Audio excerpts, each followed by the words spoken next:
शहर की चकाचौंध और एक टूटा हुआ भरोसा। ये कहानी किसी एक लड़की की नहीं, बल्कि उन हजारों लड़कियों की है जो बड़े शहरों की चमक दमक में अपने सपनों के साथ आती है, लेकिन लौटते समय उनके हाथों में सिर्फ टूटे हुए भरोसे और अनकहे दर्द रह जाते हैं। तो चलिए जानते हैं आगे कहानी में क्या हुआ। लेकिन उससे पहले वीडियो को लाइक करें, चैनल को सब्सक्राइब करें और कमेंट में अपने गांव या शहर का नाम जरूर लिखें। उस लड़की का नाम अनन्या था। अनन्या एक मध्यम वर्गीय परिवार से थी, लेकिन पढ़ाई में हमेशा अव्वल रही थी। छोटे से शहर से निकलकर वो सपनों के शहर, एक बड़े चमकते महान घर में रहने आई थी। ऊंची इमारतें, रात भर जगमगाती सड़कें, तेज रफ्तार जिंदगी, सब कुछ उसे किसी फिल्म जैसा लगता था। वो एक प्राइवेट कंपनी में काम करती थी और अपने पैरों पर खड़े होने का सपना देखती थी। वही उसकी मुलाकात हुई आरव से। आरव शहर के जाने माने करोड़पति उद्योगपति का बेटा था। महंगी गाड़ी, ब्रांडेड कपड़े और चेहरे पर आत्मविश्वास, उसकी मौजूदगी ही अलग थी।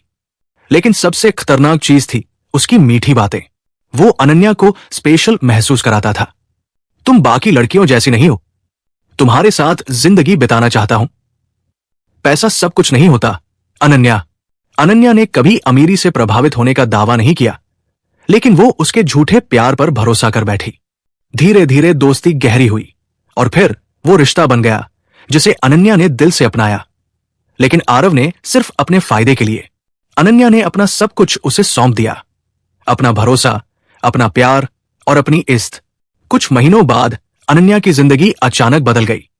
जब डॉक्टर ने रिपोर्ट सामने रखी और कहा आप प्रेग्नेंट हैं, तो उसके पैरों तले जमीन खिसक गई। पहला ख्याल आरव का ही आया। उसने कांपते हाथों से उसे फोन किया। आरव, मुझे तुमसे मिलना है, बहुत जरूरी है।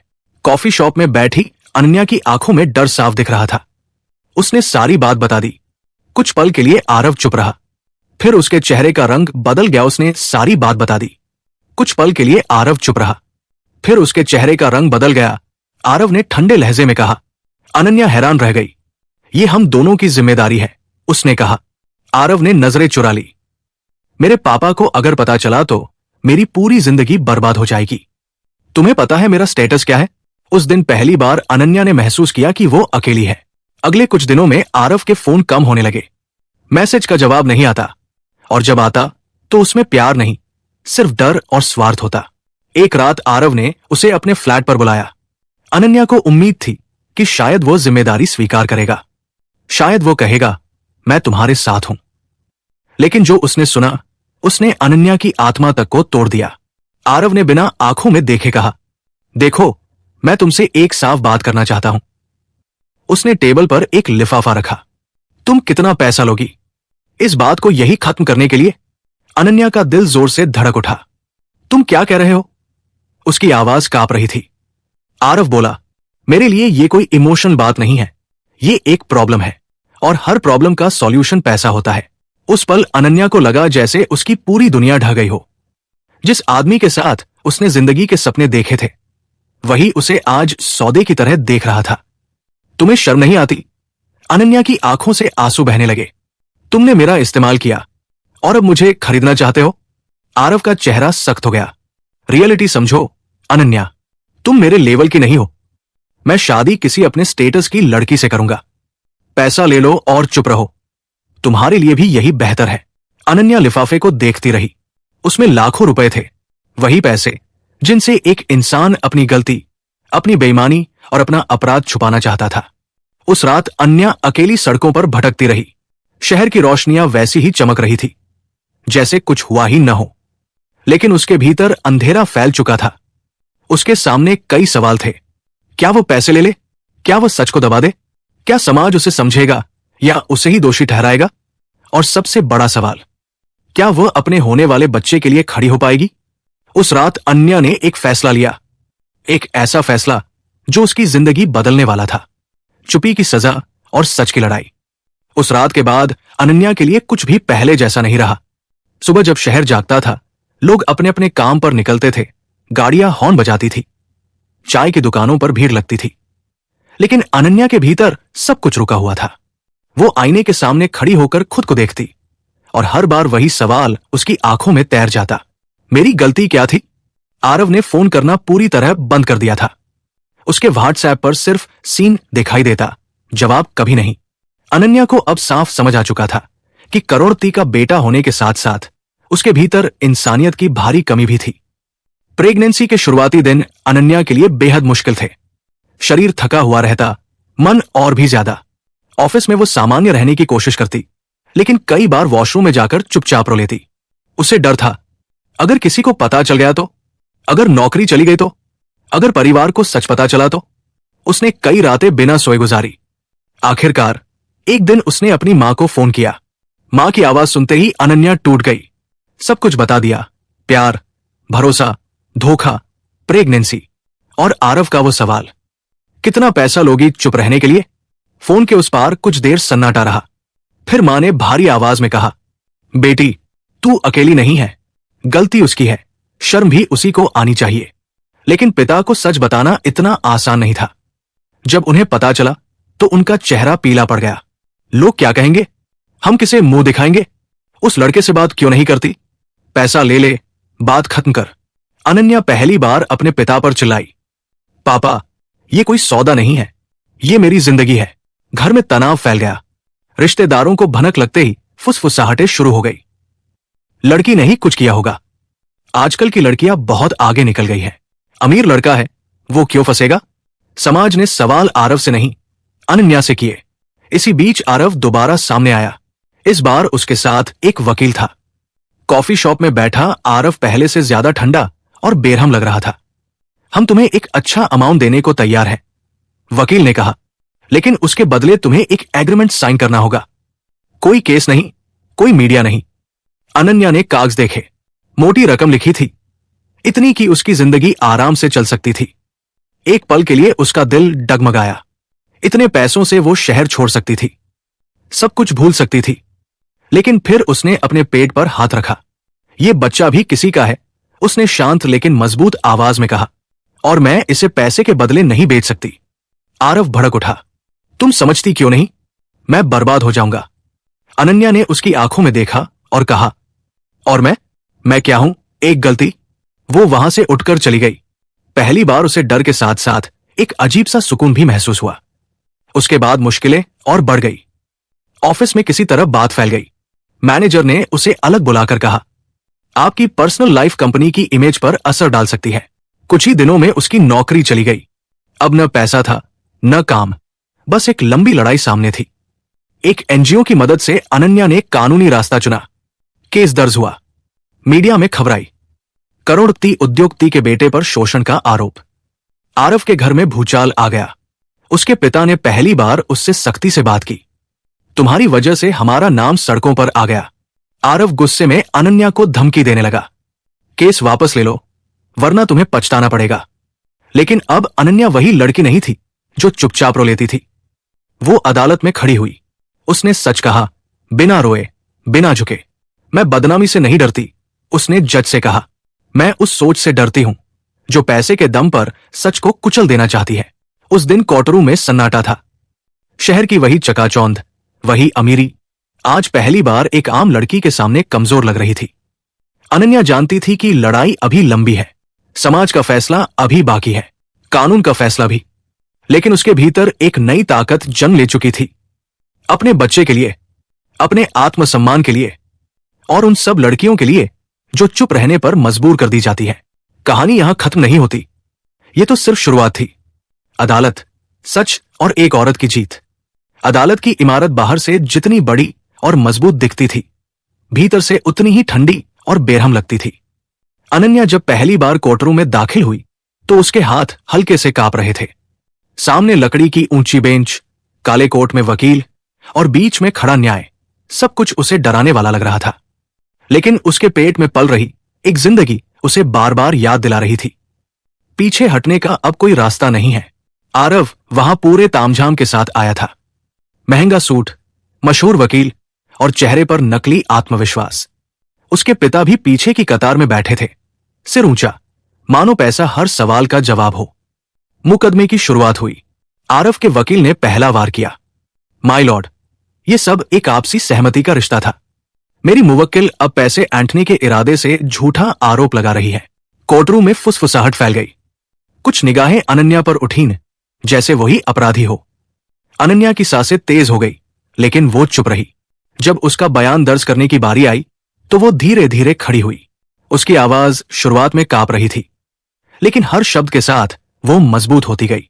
माय लॉर्ड, उसने कहा, अगर ये सब सहमति से था तो फिर मुझसे ये क्यों कहा गया? कितना पैसा लोगी चुप रहने के लिए? उसने मैसेज, कॉल रिकॉर्ड और मेडिकल रिपोर्ट कोर्ट के सामने रख दी। पूरा कोर्टरूम सन्न रह गया। जज ने आरव की ओर देखा।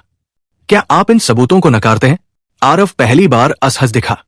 ये सब प्राइवेट बातें थी, वो हकलाया। जज की आवाज सख्त हो गई। प्राइवेट बातों में सौदे नहीं होते, मिस्टर आरव। उस दिन कोर्ट ने साफ कहा, आरव को जिम्मेदारी से भागने नहीं दिया जाएगा। मीडिया में खबरें और तेज हो गई। टीवी चैनलों पर बहसें होने लगी। क्या पैसा सच खरीद सकता है? क्या आज भी औरत को ही दोषी ठहराया जाएगा? आरव का नाम, जो कभी रुतबे की पहचान था, अब सवाल बन चुका था। लेकिन अनन्या की मुश्किलें अभी खत्म नहीं हुई थी। रिश्तेदारों ने आना बंद कर दिया। कुछ पुराने दोस्त भी दूरी बनाने लगे। मोहल्ले में लोग कानाफूसी करते, कोर्ट कचहरी में फंस गई है, बच्चे का क्या होगा? कई रातें अनन्या ने अकेले रोते हुए बिताई। कभी कभी उसे भी लगता, क्या ये लड़ाई बहुत बड़ी नहीं है? लेकिन फिर उसे एक चिट्ठी मिली। एक अनजान लड़की ने लिखा था, दीदी, आपकी कहानी पढ़ी, मैं भी कुछ ऐसा ही झेल रही हूं। आपने हिम्मत दी है। वो चिट्ठी अनन्या के लिए किसी इनाम से कम नहीं थी। अगली सुनवाई में आरव के पिता ने समझौते की आखिरी कोशिश की। उन्होंने अनन्या से अलग से मिलने की बात की। एक शांत कमरे में उन्होंने कहा, देखो बेटी, समाज कभी तुम्हारा नहीं होगा। पैसा ले लो, जिंदगी आराम से जियो। अनन्या ने पहली बार उन्हें सीधे जवाब दिया, आपका बेटा भी समाज का हिस्सा है। फिर नियम सिर्फ मेरे लिए क्यों? वो उठकर चली गई। कुछ महीनों बाद कोर्ट का फैसला आया।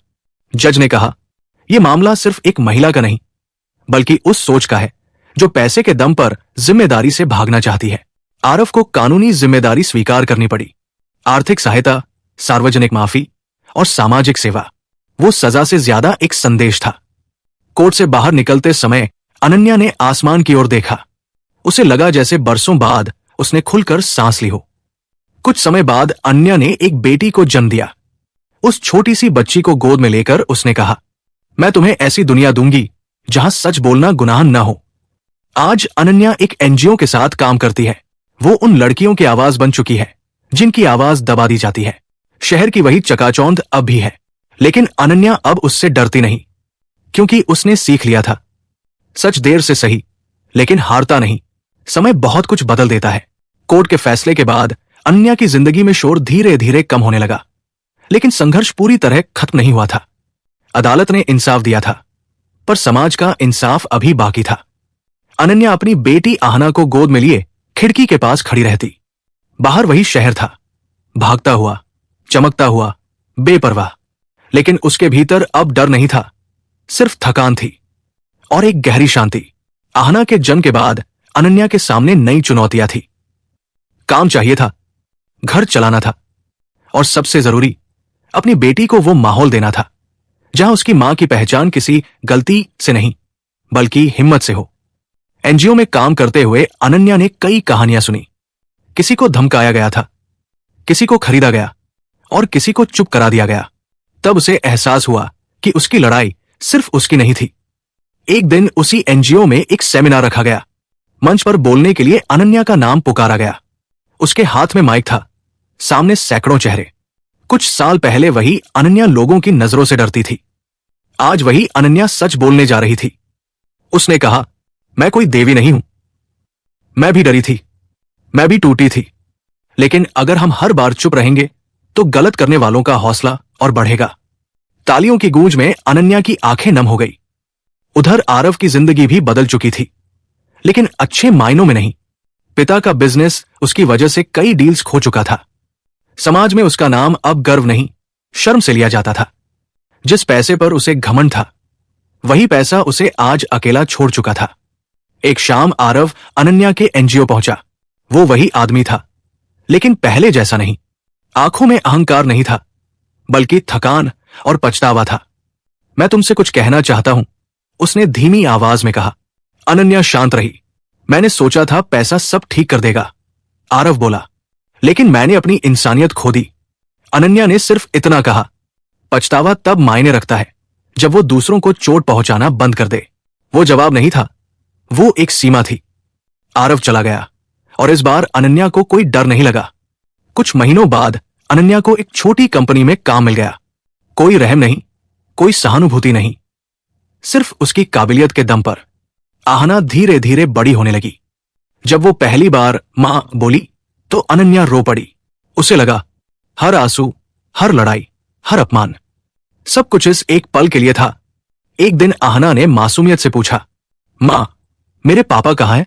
अनन्या ने उसे सीने से लगाया और कहा, तुम्हारे पापा वही हैं जो तुम्हें सिखाएंगे कि सच बोलना कभी गलत नहीं होता। वो जवाब अधूरा नहीं था, वो सच्चा था। समय के साथ समाज का रवैया भी थोड़ा बदला। कुछ लोग अब भी ताने देते थे, लेकिन कई लोग सिर झुकाकर कहते, तुमने सही किया, और वही काफी था। एक दिन अनन्या को वही पुराना लिफाफा याद आया, वही पैसे जिनसे उसकी खामोशी खरीदी जानी थी। अगर उसने उस दिन पैसे चुन लिए होते तो शायद आज वो आराम में होती, लेकिन आईने में खुद से नजर नहीं मिला पाती। आज उसके पास बहुत पैसा नहीं था, लेकिन आत्मसम्मान था। कहानी यही खत्म नहीं होती, क्योंकि ऐसी कहानियां कभी खत्म नहीं होती। ये कहानी हर उस लड़की में जिंदा है जो डर के बावजूद सच बोलती है, जो अपने बच्चे के लिए, अपने आत्मसम्मान के लिए खड़ी होती है। अनन्या ने शहर को नहीं छोड़ा, उसने शहर की सोच बदलने की कोशिश की, और शायद यही सबसे बड़ी जीत थी। अंतिम संदेश, ये कहानी सिखाती है कि पैसा ताकत नहीं होता, सच और हिम्मत ताकत होती है। समय आगे बढ़ता गया। आहना अब स्कूल जाने लगी थी। उसकी उंगली पकड़कर जब अनन्या उसे हर सुबह गेट तक छोड़ने जाती तो लोग अब उसे हैरानी से नहीं, सम्मान से देखते थे। वही शहर, वही सड़कें, लेकिन नजरें बदल चुकी थी। अनन्या की जिंदगी अब आसान नहीं थी, पर साफ थी। एनजीओ में काम करते करते उसने कानून की पढ़ाई शुरू की। दिन में काम, रात में किताबें, और बीच में मां होने की जिम्मेदारी। कई बार थककर वो किताब बंद कर देती, लेकिन आहना का चेहरा देखकर फिर से उठ बैठती। मेरी मां हारी नहीं। वो चाहती थी कि उसकी बेटी ये बात बड़े होकर गर्व से कहे। इसी दौरान एक बड़ा केस सामने आया। एक और लड़की, समीरा, लगभग उसी हालात में फंसी हुई। अमीर घर का लड़का, झूठे वादे, और फिर पैसे का ऑफर। समीरा कांपती हुई अनन्या के पास आई। दीदी, सब कहते हैं चुप रहो, वरना जिंदगी बर्बाद हो जाएगी। अनन्या ने उसका हाथ पकड़ा। मैं भी यही सुनती थी, लेकिन चुप रहने से जिंदगी नहीं बचती, बस सच मर जाता है। यह पहली बार था जब अनन्या किसी और की लड़ाई में आगे खड़ी हुई, सिर्फ सहारा बनकर नहीं, बल्कि मार्गदर्शक बनकर। केस कोर्ट तक पहुंचा। मीडिया फिर सक्रिय हुई। लोगों ने तुलना की, ये वही अनन्या है? हां, वही थी, लेकिन अब वो सिर्फ पीड़िता नहीं थी, वो आवाज बन चुकी थी। इसी बीच आरव की जिंदगी पूरी तरह बदल चुकी थी। सामाजिक सेवा के दौरान उसने पहली बार जमीनी हकीकत देखी, वही हकीकत जिसे उसने कभी पैसे से ढक देना चाहा था। एक दिन उसने एक पत्र लिखा, कोई मुलाकात नहीं, कोई उम्मीद नहीं, सिर्फ कुछ पंक्तियां। मैं माफी नहीं मांग रहा, क्योंकि कुछ गलतियां माफी से ठीक नहीं होती। मैं बस ये स्वीकार कर रहा हूं कि मैंने गलत किया। अगर मेरी बेटी होती तो मैं चाहता कि वो तुम्हारी जैसी हिम्मत वाली बने। अनन्या ने पत्र पढ़ा, बंद किया और दराज में रख दिया। न नफरत थी, न तसल्ली, बस एक अध्याय का अंत। कुछ सालों बाद अनन्या ने अपनी पढ़ाई पूरी की और कानूनी सलाहकार के रूप में काम शुरू किया। वो उन महिलाओं के केस लड़ती जिनके पास न पैसा होता, न पहचान, सिर्फ सच होता। एक दिन उसे एक बड़े मंच पर बुलाया गया। विषय था पैसा, सत्ता और औरत की आवाज। उसने कहा, हम अक्सर पूछते हैं, लड़की ने क्यों भरोसा किया, लेकिन ये नहीं पूछते, लड़के ने भरोसा क्यों तोड़ा। हॉल तालियों से गूंज उठा। घर लौटते समय आहना ने पूछा, मां, आप इतनी लड़ाइयां क्यों लड़ते हो? अनन्या मुस्कुराई, ताकि तुम्हें कम लड़ना पड़े। उस रात अनन्या ने खिड़की से शहर को देखा। वही शहर जहां कभी उसने अकेले आंसू बहाए थे, आज वही शहर उसकी गवाही सुनता था। उसने सोचा, अगर उस दिन उसने पैसे चुन लिए होते तो शायद ये सब कभी नहीं होता। कभी कभी सही फैसला तुरंत सुख नहीं देता, लेकिन वो भविष्य को बचा लेता है। आहना सो चुकी थी। अनन्या ने उसके माथे पर हाथ रखा और धीमे से कहा, तुम्हारी मां ने डर के बावजूद सच चुना था। कहानी यही समाप्त होती है, लेकिन असल जिंदगी में यह कहानी हर रोज लिखी जाती है, कभी किसी कोटरू में, कभी किसी मां की चुप हिम्मत में, और कभी किसी बेटी के बेहतर कल में। समय सिर्फ घाव नहीं भरता, वो इंसान को नया रूप भी देता है। आहना अब 8 साल की हो चुकी थी। स्कूल में वो बहस प्रतियोगिता में हिस्सा लेती, सवाल पूछती और जवाब देने से डरती नहीं थी। उसकी टीचर अक्सर अनन्या से कहती, आपकी बेटी में गजब का आत्मविश्वास है। अनन्या मुस्कुरा देती। उसे पता था ये आत्मविश्वास विरासत में मिला है। अब अनन्या का नाम सिर्फ एनजीओ तक सीमित नहीं था। कई शहरों से बुलावे आते, कॉलेज, महिला सम्मेलन, कानूनी जागरूकता कार्यक्रम। वो हर जगह एक ही बात कहती, औरत को सहानुभूति नहीं, सिस्टम में जगह चाहिए। एक दिन उसे एक सरकारी समिति में सलाहकार के रूप में शामिल होने का प्रस्ताव मिला। महिलाओं के शोषण से जुड़े मामलों के लिए नीतियां बनाने की जिम्मेदारी। यह वही सिस्टम था जिससे कभी उसे डर लगता था। आज वही सिस्टम उसकी बात सुनना चाहता था। बैठक में जब उसने बोला तो कमरे में खामोशी छा गई। अगर हम पीड़िता से ही सौदे की उम्मीद करेंगे, उसने कहा, तो अपराधी हमेशा ताकतवर रहेगा। कई सुझावों पर काम शुरू हुआ। तेज सुनवाई, काउंसलिंग की व्यवस्था और आर्थिक निर्भरता से बाहर निकलने के रास्ते। ये जीत किसी अखबार की हेडलाइन नहीं बनी, लेकिन कई जिंदगियों में राहत बनकर उतरी। उधर आरव अब शहर से दूर रहता था। उसने अपने पिता के बिजनेस से अलग होकर सामाजिक काम चुना था। यह परिवर्तन नाटकीय नहीं था, पर सच्चा था। कभी कभी वो सोचता, अगर समय पीछे जा सकता तो वो क्या अलग करता, लेकिन समय लौटता नहीं, वो बस सीख देता है। एक दिन अनन्या को एक फोन आया। वही लड़की समीरा जिसका केस उन्होंने लड़ा था। दीदी, मुझे नौकरी मिल गई, वो खुशी से बोली। और मैंने केस वापस नहीं लिया, मैंने सच चुना। अनन्या की आंखें भर आई। बीबी, ये वही पल था जिसके लिए उसने हर लड़ाई लड़ी थी। घर पर आहना ने एक ड्राइंग बनाई, एक औरत, एक बच्ची और ऊपर लिखा था, मेरी मां मेरी हीरो है। अनन्या ने उस कागज को संभाल कर रख लिया। यह कोई पुरस्कार नहीं था, यह उसकी सबसे बड़ी कमाई थी। एक शाम मां बेटी साथ बैठी थी। आहना ने पूछा, मां, क्या सच बोलने से डर नहीं लगता? अनन्या ने कहा, डर लगता है, लेकिन डर के बावजूद बोलना ही हिम्मत है। बाहर शहर की लाइट्स जल उठीं। वही शहर जहां कभी उसे खरीदा जाना था, आज वही शहर उसकी आवाज से बदल रहा था। अनन्या जानती थी, हर कहानी सुखांत नहीं होती, हर केस नहीं जीता जाता, हर इंसान नहीं बदलता, लेकिन अगर एक लड़की भी चुप्पी तोड़ दे तो बदलाव शुरू हो जाता है। उस रात उसने अपनी डायरी में लिखा, मेरी कहानी मेरी नहीं रही, अब ये उन सबकी है जो सच को चुनते हैं। कहानी यही विराम लेती है, क्योंकि जिंदगी में अंत नहीं होते, सिर्फ नए अध्याय होते हैं। ये कहानी बताती है कि संघर्ष सिर्फ न्याय तक नहीं, बल्कि भविष्य तक जाता है। अगर ये कहानी आपके दिल को छू गई हो तो इसे लाइक कीजिए, शेयर कीजिए और चैनल को सब्सक्राइब करना मत भूलिए। मिलते हैं अगली कहानी में, तब तक के लिए जय हिंद।